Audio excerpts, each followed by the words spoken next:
Well, for years, recreational use of marijuana got a bad rap thanks in part to the media's sensationalism of the drug and, of course, movies like Reefer Madness and Pineapple Express. Actually, I think Pineapple Express was positive for the weed movement. Today, it was hilarious. Today, the legalization and decriminalization of marijuana in many states has propped up one of the biggest industries in the country. So large that the state of California is about to grant $100 million to pot growers and sellers to help them stay in business. And marijuana grow workers in California working at an Israeli-owned facility have unionized with the Teamsters, marking the first Agricultural Labor Relations Board election victory for cannabis workers in Southern California. Democratic strategist Andrew Feldman and senior policy analyst at the Independent Women's Forum, Kelsey Bowler, join us to discuss. Welcome. Good morning. Good to be here. Good to see you, Andrew. Tell us, we've seen ballot initiatives pass for recreational marijuana use and medical marijuana use, et cetera. What do you think about, GM and other workers and other places now actually encouraging or allowing people who use marijuana to be part of their workforce? Look, it makes sense. This is too long in the making, to be honest with you. I mean, this is something that we've been seeing recreationalized all across the country. And here's the thing. Like, this is about for workers to do good work, for workers to be happy in the environment. They need better working conditions. And I'm not saying they should just come high at work all the time, but look, don't not allow them to have a job if they test positive on a marijuana test. I mean, this is about, this is something that has become recreationally acceptable basically all across the country. And I think this is companies, getting with the times. Yeah, I mean, whether or not you support legalization, the cultural stigma has changed and the cultural norms when it comes to weed has changed so immensely that it only makes sense, I think, for some of these business norms to change when it comes to it as well. Kelsey, you seem like somebody who smokes a lot of weed. How did you know? I'm kidding. No, I want to ask about the business, right? Like the businessification of weed, the big businessification of the marijuana industry, which, as we mentioned in the intro here, is becoming a huge industry, so huge that California is now, putting a lot of money into it and giving the industry a lot of money because it's bringing in a lot of money. What do you think about that? I mean, what do you think this is going to do to, first of all, the cultural norms surrounding marijuana, and also to the business of it itself? Look, I don't want to get into a debate here over whether or not marijuana should be legal. I think most people, no matter their feelings on marijuana at this point, can agree it should be decriminalized. People should not be going to jail for using that drug. And it is legal in states like California. And it makes sense for companies to develop their own private policies regarding that. If they can have if they can allow their workforce to test positive for marijuana and still produce their products, more power to them. But that said, this is pretty alarming that the state of California, with all its problems, wants to bail out the marijuana industry with $100 million of taxpayer stimulus. We know already across the country, Axios reported somewhere around 50% of the COVID stimulus dollars might have been used for fraud. So that's a problem alone. And then California decides to prioritize the marijuana industry for taxpayer dollars. I understand California is a very liberal state, but I do doubt if you put this to a vote to taxpayers about where this stimulus money could best be used to get the state of California back to work and so forth. I highly doubt it would be bailing out the marijuana industry, which, if you read more into this story, it sounds more like a government permitting problem. The government policies are making it extremely difficult for the marijuana industry to legally do their business versus just a money problem. But this is the left solution to so many of the problems, to throw money at it. And it's alarming to me that we are now at the point of using taxpayer dollars to bail out a drug industry when the state of California has a massive drug problem on its hands. So Andrew looks like he's ready to respond. But just quickly, the regulatory culture surrounding marijuana is a part of understanding the big business of marijuana, because you can be pro-weed and also acknowledge that it is becoming big business. It is quickly becoming big business that relies on sort of, and will increasingly rely on sort of cronyist carve-outs. Now, Andrew, give us your response to Kelsey. Well, my first response is at one moment she said that it was okay for workers to test positive and then still work and perform for a company. But then at the same time, she linked marijuana to California's drug problem. I don't really get that. But I also would say that, look, this is not just about cash to corporations. This is about workers' jobs, right? By being able to keep these companies afloat while they figuring out the permitting issue. This is going to result in real people's jobs in California, right? And this is not just about some corporate bailout. I think this is the right thing to do. This is going to, again, employ workers at a wage that allows them to provide for their families. And I think that's the first thing we need to remember. Secondarily, just want to point out that Governor Newsom signed a bill into law several months ago, providing additional stimulus checks on top of the CARES Act funding to folks in California. So I think, look, this is a time with most kind of economic distress that we've had in our country in a long time. And this is the right thing to do, not for these corporations, right, but for the workers that will benefit in the long term. Emily, let me ask you a question. And Emily said this, that it's becoming big business, and that's right. Even with headwinds against it, and even with the incredibly intense regulatory environment in which it exists, any thoughts on whether or not there could be federal movement on this in a Joe Biden administration to legalize things nationally?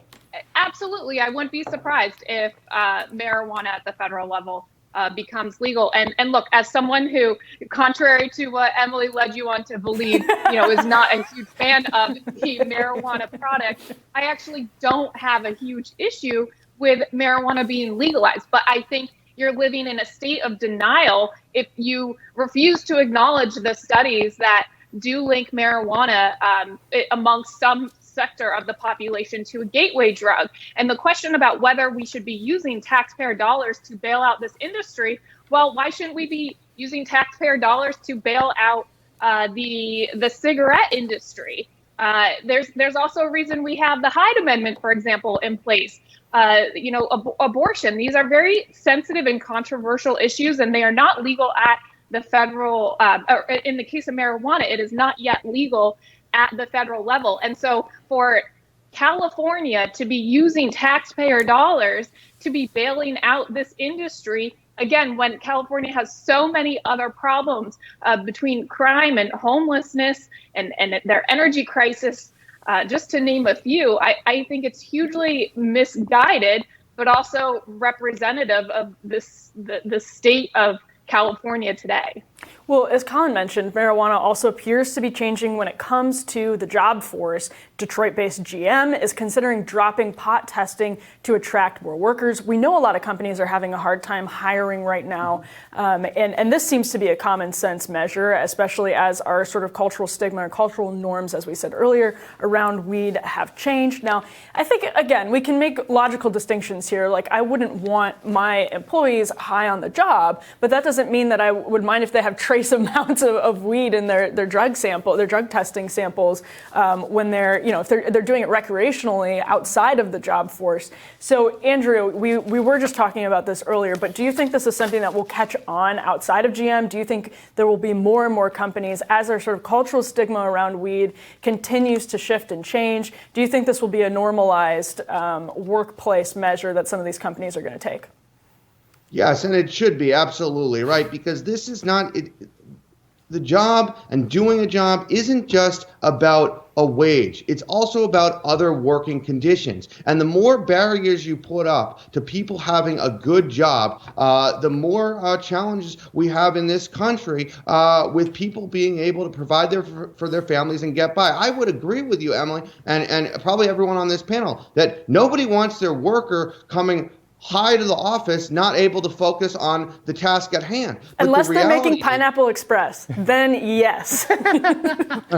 But to allow them to say that they can't have a job, they can't make a living wage for their family because they tested positive for marijuana, to me is outrageous. I think companies are starting to think that's outrageous, and I think they're starting to see that it's detrimental to their bottom line in a lot of ways because they can't get the workers that they need. And remember, on this worker debate, this is not just about the wage. This is about the entire, working conditions with a company. Mm-hmm. Well, look, when you talk about conditions, let's talk about the regulatory conditions. In California, you'll pay $1,000 to apply for a dispensary license. And if you're approved, you'll pay a licensing fee between $4,000 and $120,000, depending on the estimated value of your operation. You also need to factor in real estate, which can cost between $50,000 and $100,000 annually, as well as other startup costs. This could lead to a monopoly of only big biz and drive out local and Native American companies and black and brown small biz. Kelsey, what do you think about this kind of regulatory environment? Exactly. This is the problem that lawmakers should be looking at to reform, to enable this industry to get back to work, rather than throwing $100 million of stimulus at it. We know that simple policy reforms, deregulation, can empower these industries to legally operate. And, again, as someone who's not a big fan of the product, I would rather see this industry regulated and be legalized rather than be working, behind the scenes. And that's the whole problem right now, is that there are still a lot of illegal marijuana dealers in California because it is becoming so expensive to run a business and therefore sell your product that individuals in California would rather just continue buying the product illegally than legally. And that is a government regulation problem, not a problem that can be solved with bailout money. You can extend the same problem to so many other industries, and it's something, unfortunately, only the right talks about, because these big businesses actually actively are the ones that want a lot of those regulations. Exactly. That's not to say big business doesn't always lobby to loosen regulations. That happens. But a lot of times the big businesses are the ones that want this intense regulatory culture so that they can drive the other people, as you said, out of business. Mm-hmm. And that's such an important component of this. And if this is sort of like a gateway for people on the left to kind of start having the same sense of like rage at the government for treating small business owners and treating sort of local businesses in the way that they do, I'm all for it. Andrew, do you think this is a case study in how big business creates a regulatory culture that is ultimately detrimental to small creators and smaller businesses?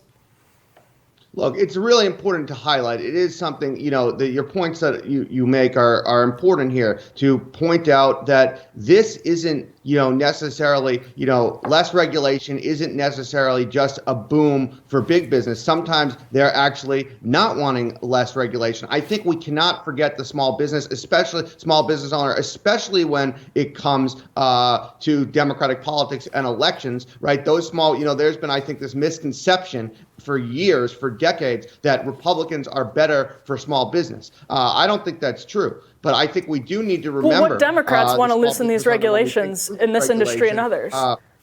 I think we need to think through the small business owner when we ultimately come down to this. But I also, again, think it's important that an industry like this is regulated, maybe regulated more so than other industries, given how new it is to the market, given that we still are dealing with a drug. But the challenge with this is that you are going to see folks, and especially with California, you are going to see folks move their businesses to neighboring states like Nevada and Colorado, who I think have less regulations on the product. Yeah, and the reason California has these regulations is because it's a deep blue state where they're responsive to the lobbying efforts to create the regulatory culture. Well, you asked an important question, and that's which Democrat wants to, loosen restrictions and regulations on this industry. This one does. Yeah, I was going to say. This one does.